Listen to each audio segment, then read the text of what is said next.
Hi viewers. பாலாவிடம் 2 ரூபாய் நாணயங்களின் எண்ணிக்கையின் இருமடங்கு 5 ரூபாய் நாணயங்கள் இருந்தன. அவனிடம் இருந்த நாணயங்களின் மொத்த தொகை ரூபாய் 48 ஆகும். அவனிடம் இருந்த 2 ரூபாய் நாணயங்களின் எண்ணிக்கை யாருன்னு கேட்டிருக்கு. இப்ப பாலாட்ட 2 ரூபாய் நாணயங்களின் எண்ணிக்கையில இருமடங்கு 4 ரூபாய் 5 ரூபாய் இருக்குதா.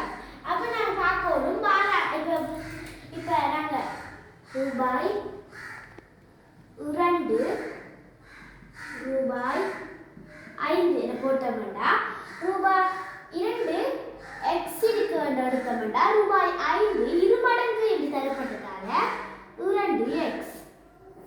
இப்ப 2x இப்ப நாங்க ரூபாய் 2 ஒரு தடவை எடுப்போம். ரூபாய் 5 ஐ 2 தடவை எடுப்போம். அப்ப 2 10. அப்ப நாங்க 10 2 கூட்டோம். 10 2 கூட்டினோம்னா 12. இப்ப 12ல நாங்க 48ல எத்தனை 12 இருக்குன்னு பார்க்கணும்.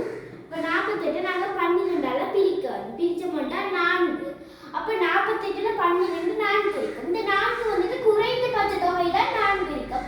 இல்ல குறைந்தபட்சது வந்துட்டு 2. அப்ப இந்த 2 வந்து இந்த ரூபாய் 2 வந்துட்டு 4 தடவை இருக்கும் என்று எடுத்தோம்னா அதை இருமடங்கு தந்ததால ரூபாய் 5 4 8 தடவை இருக்கும். இப்ப இந்த கேட்சுக்கு 2 ரூபாய் நாணயங்கள் எண்ணிக்கை யாருக்கு கேட்டதால 4. இப்ப இது 4 அப்படின்னு நாங்க சரியா என்பதை காண்பதற்கு இப்ப நாங்க 4 2ஆல் பிரிக்க வேண்டும். ரெண்டாவது 2 ரூபாய். அப்ப 4 2 8. இப்ப நாங்க 8 ரூபாயை 5ஆல பிரிக்கணும். ரூபாய் 5க்கு தரப்பட்டதுல 8 5ஆல பிரிக்கணும். 8 5 40. அப்ப உங்களுக்கு 40 8 கூட்ட